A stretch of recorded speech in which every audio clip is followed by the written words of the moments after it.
할렐루야, 성도 여러분 모두 반갑습니다. 2월 3일 화요일 아침 말씀 묵상입니다. 오늘 하루를 여는 첫 찬송은 384장 나의 갈 길 다 가도록 찬송 올려드립니다.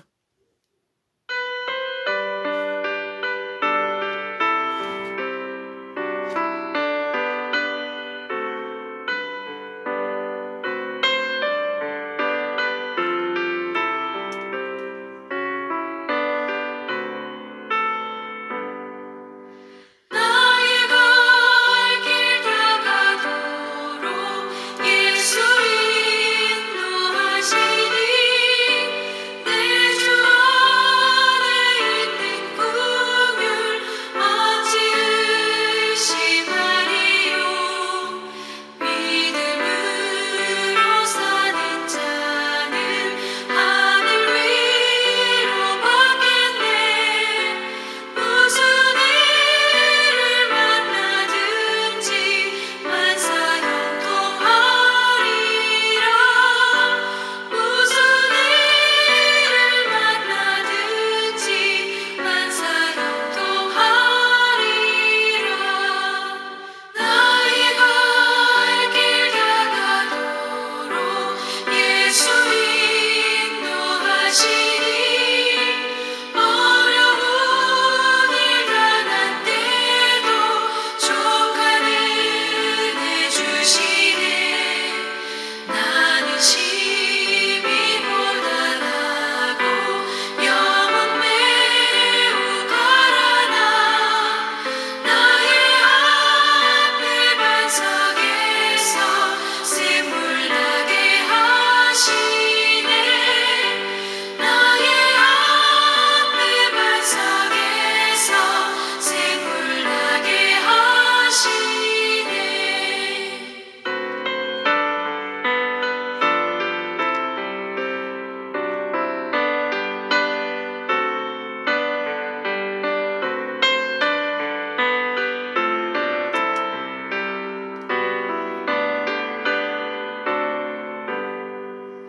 나의 갈 길 다가도록 예수 인도하시니 그의 사랑 어찌 큰지 말로 할 수 없도다.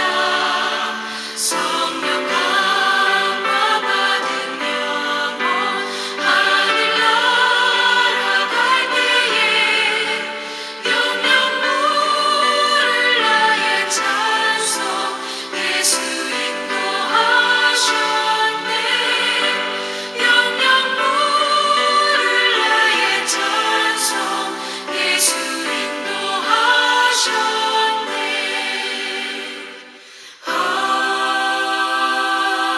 아멘. 오늘 주시는 하나님의 말씀은 마태복음 9장 27절로 38절의 말씀입니다. 함께 성경을 읽으십시다. 예수께서 거기에서 떠나가실 때 두 맹인이 따라오며 소리질러 이르되 다윗의 자손이여 우리를 불쌍히 여기소서 하더니 예수께서 집에 들어가심에 맹인들이 그에게 나오거늘 예수께서 이르시되 내가 능히 이 일 할 줄을 믿느냐 대답하되 주여 그러하오이다 하니 이에 예수께서 그들의 눈을 만지시며 이르시되 너희 믿음대로 되라 하시니 그 눈들이 밝아진지라. 예수께서 엄히 경고하시되 삼가 아무에게도 알리지 말라 하셨으나 그들이 나가서 예수의 소문을 그 온 땅에 퍼뜨리니라. 그들이 나갈 때에 귀신 들려 말 못하는 사람을 예수께 데려오니 귀신이 쫓겨나고 말 못하는 이가 말하거늘 무리가 놀랍게 여겨 이르되 이스라엘 가운데서 이런 일을 본 적이 없다 하되 바리새인들은 이르되 그가 귀신의 왕을 의지하여 귀신을 쫓아낸다 하더라. 예수께서 모든 도시와 마을에 두루 다니사 그들의 회당에서 가르치시며 천국 복음을 전파하시며 모든 병과 모든 약한 것을 고치시니라. 무리를 불쌍히 여기시니 이는 그들이 목자 없는 양과 같이 고생하고 기진함이라. 이에 제자들에게 이르되 추수할 것은 많되 일꾼이 적으니 그러므로 추수하는 주인에게 청하여 추수할 일꾼을 보내주소서 하라 하시니라. 회당장에 죽었던 딸이 살아났습니다. 12년 동안 혈류병 걸렸던 여인이 예수님 겉옷자락을 붙잡고 나왔습니다. 이러니 예수님에 대한 소문이 급속도로 퍼져나갔습니다. 예수님께서 그곳을 떠나실 때에 두 맹인이 예수님을 따라와 소리 지릅니다. 다윗의 자손이여 우리를 불쌍히 여기소서. 큰 소리로 외칩니다. 예수님이 집에 들어가시자 그들이 예수님을 따라서 집안까지 들어갑니다. 예수님께서 그들의 눈을 만져주시고 또 다른 사람들은 손도 만져주셨지요. 베드로의 장모나 다른 회당장의 딸은 손도 만져주셔요. 예수님이 이렇게 막 만져주세요. 너희 믿음대로 되리라 하면서 그들의 눈을 뜨게 해 주십니다. 예수님이 아무에게도 알리지 말라고 엄히 경고하십니다. 그런데도 그들은 예수님의 당부를 잊었습니다. 예수님이 단단히 경고했지만 그들은 예수님이 병을 고쳐주셨다는 능력만 얘기했습니다. 이 소식이 사방으로 퍼져나갔습니다. 하지만 예수님께서는 치유 사역을 멈추지 않고 계속 하셨다라는 것입니다. 여기 이 사람들이 전하지 말라고 경고했는데 가서 전한 것이 예수님이 능력으로 병을 고쳐주셨다. 눈을 뜨게 해주시고 귀신을 또 쫓아내는 이런 일을 전한 것이지요. 사실 예수님을 전하면서 중요한 것은요, 예수님이 어떤 분이시냐를 전하는 것이 참 중요해요. 그리고 예수님을 통해서 전하시고자 하는 게 무엇인가를 전하는 게 참 중요해요. 오늘 두 소경이 맹인이 다윗의 자손이여 불렀을 때 이 다윗의 자손이라는 것은 다른 의미가 아니라 메시아를 나타내는 말입니다. 그 유대인들은 메시아가 오시면 맹인들을 보게 하고 듣지 못하는 자가 보고 듣지 못하는 자가 듣고 맹인이 보게 하게 될 거라고 믿었기 때문입니다. 그 두 소경 맹인이 예수님을 다윗의 자손이라고 부르짖은 것은 예수님을 메시아로 믿었다라는 증거입니다. 오늘 예수님께서 28절에 보면 내가 능히 이 일을 할 줄 믿느냐? 그러니까 맹인이 대답합니다. 주여 그러하오이다. 이렇게 믿는다고 대답하는 거예요. 즉 예수님이 물어보신 질문은 내가 유대인의 왕 메시아인 것을 믿느냐라는 질문이었어요. 예수님께서 그들의 믿음을 확인하신 것입니다. 그리고 그 맹인 둘이 또 귀신 들려 말 못하는 자가 말을 하는 이런 기적이 일어났습니다. 자, 그들의 믿음을 예수님이 확인하셨잖아요. 믿음은 생명의 빛을 보게 합니다. 그리고 막혀졌던 입을 열어 주신다라는 것입니다. 자, 이 맹인 두 사람은 비록 육신적인 눈은 보이지 않았지만 예수님에 대한 소문만을 듣고도 그분이 유대인의 왕이요 메시아인 것을 알아보는 영적인 시각은 활짝 열려져 있었던 것입니다. 우리가 육신의 눈을 뜨고 있는 것이 감사합니다. 그러나 그보다 더 중요한 것은 믿음의 눈, 영적인 눈을 뜨는 것입니다. 귀신이 들린 사람이 말도 못하는데 그것을 예수님이 귀신을 쫓아내고 그로 말하게 하자. 많은 사람들은 야, 이스라엘에서 이런 것을 전혀 보지 못했다 이렇게 말하는데 또 다른 부류 바리새인들은, 이 바리새인들은, 사두개인들은 제사장급 지도자라면 바리새인들은 평신도 지도자들입니다. 성경을 열심히 아는. 그들이 말하기를 귀신의 왕을 힘입어서 의지해서 귀신을 쫓아낸다라고 말합니다. 참 예수님을 거절하고 예수님을 배척하는 것이지요. 이 성령의 역사, 복음의 역사, 그 역사를 악한 영의 역사로 왜곡하는 것, 그것은 바로 성령을 모욕하고 성령을 거역하는 죄입니다. 똑같이 기적을 보았지만 다르게 반응하는 이유는 뭘까요? 그들의 눈이 닫혀져 있기 때문이다. 믿음이 없고 그들의 마음이 곤핍하고 완악한 상태라는 것입니다. 우리가 육적인 눈이 열려 있어도 믿음에는 영적인 시각이 열어져 있어야 우리가 변화를 감당할 수 있다는 것입니다.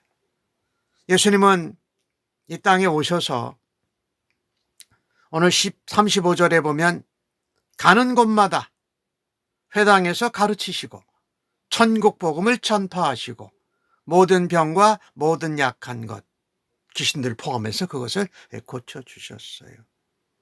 예수님께서 이렇게 치유 사역을 하신 것, 이것은 사실 병이 고쳤다, 귀신이 쫓겨났다, 뭐 말을 한다, 눈으로 본다, 뭐 이런 것 이상의 표적이 있습니다.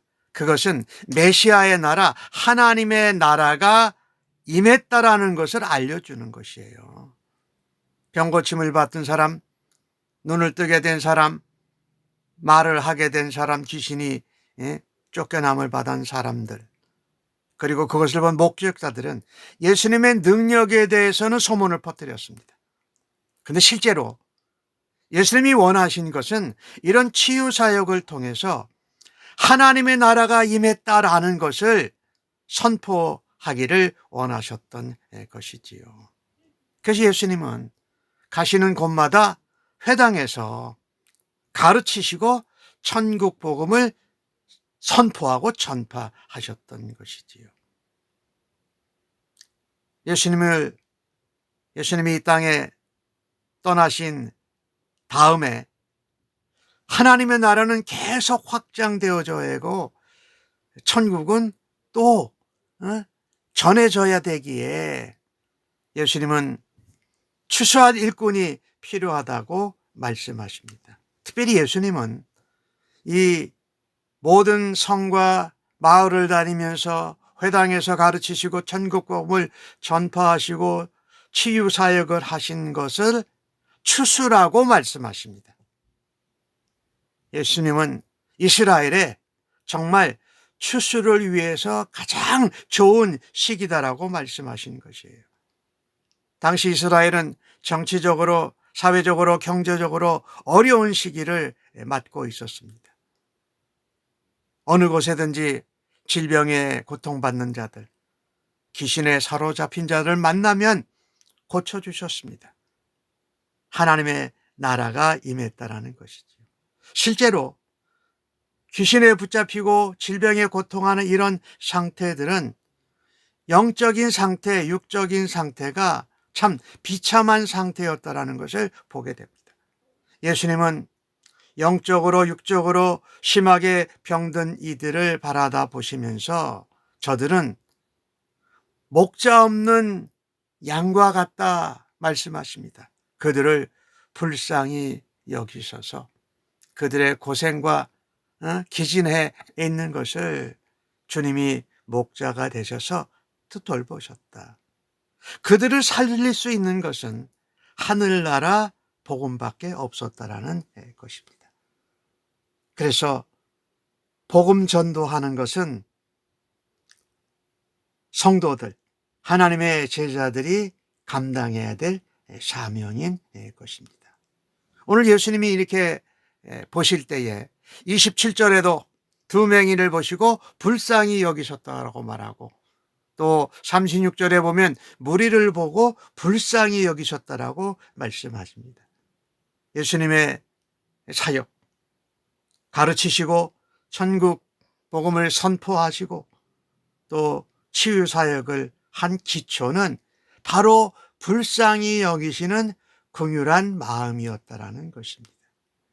특별히 목자 없는 양과 같다라고 말씀하십니다. 양은 원래 눈이 근시해요. 그리고 전혀 방어할 수 있는 능력이 없어요. 그래서 반드시 꼭 목자가 필요한 것이 바로 양입니다. 우리 인생들 각기 제 길로 행하며 상처로 얼룩지고 또 인도하는 목자가 없는 양의 모습이 바로 우리들의 모습인 것입니다. 예수님은 양들을 위해서 목숨까지 버리시는 선한 목자가 아니십니까? 그래서 예수님은 세상에 오래 계시지 않고 또 하늘나라로 올라가셨기에 예수님의 손과 발이 되어서 그 사역을 감당할 추수할 일꾼이 필요하다고 말씀합니다. 추수하는 주인에게 청하여 추수할 일꾼을 보내주소서라고 하라고 예수님께서 말씀하지 않겠습니까? 부름받은 일꾼, 예수님처럼 천국 복음을 전하고 추수할 영혼들에 대해서 긍휼과 열정을 가진 일꾼이 필요하다라는 것입니다. 추수할 일꾼들은 목자 없이 방황하고 의리하고 기진한 양들을 위해서 예수님과 같이 긍휼히 여기는 마음을 품어야 할 것입니다. 그들을 살릴 수 있는 것은 오직 복음밖에 없습니다. 하나님 나라, 천국 예수 그리스도의 복음을 전할 일꾼이 오늘도 필요하다라는 것입니다. 그 대상이 내가 되지 않아야 할까라는 생각을 해야 할 것입니다. 이 추수할 일꾼들은 자기 스스로가 준비하는 자들이 아닙니다. 추수할 주인이 보내주시는 일꾼입니다. 그래서 하나님께 추수의 일꾼을 청하라고 말씀합니다. 우리는 능력을 나타내는 것을 넘어서서 하나님 나라가 왔다라는 것, 하나님 나라가 지금 우리가 하나님 나라에 살고 있다라는 것을 전해야 할 것입니다. 오늘 하루를 살아드리면서 예수님이 메시아 그리스도시다. 그리고 하나님의 나라가 예수님을 통해서 이미 이 땅에 임했다라는 것을 확실하게 믿고 우리가 추수한 일꾼들로 주님 앞에 결단하시기를 바랍니다. 예수님의 마음처럼 긍휼히 여기고 불쌍히 여기는 마음을 가지고 오늘도 하나님 나라와 예수 그리스도의 천국 복음을 전하는 사람들로 쓰임받기를 간절히 바랍니다. 아멘. 하나님, 육신의 눈을 뜨고 있으면서 영이신 하나님을 뜻을 분별하지 못할 때가 있음을 고백합니다. 세상의 근심과 염려로 어두워진 저희들의 믿음의 눈, 영적인 눈을 열어 주시옵소서. 그래서 하나님 나라를 더 잘 보고 분별할 수 있는 믿음을 허락하여 주시옵소서. 지치고 갈 길을 잃은 인생들의 참 목자가 되신 예수님을 따르고 예수님과 하나님의 나라를 전하기를 원합니다. 주님과 같이 긍휼히 여기고 불쌍히 여기는 마음을 품은 복음의 일꾼으로, 추수하는 일꾼으로 저희들을 변화시켜 주시고 사용하여 주시옵소서. 이 땅에 죽어가는 영혼들을 위해 영적인 사명과 책임감을 가지고 살아가는 저희들 되도록 인도하여 주시옵소서. 감사합니다. 예수님의 이름으로 기도합니다. 아멘.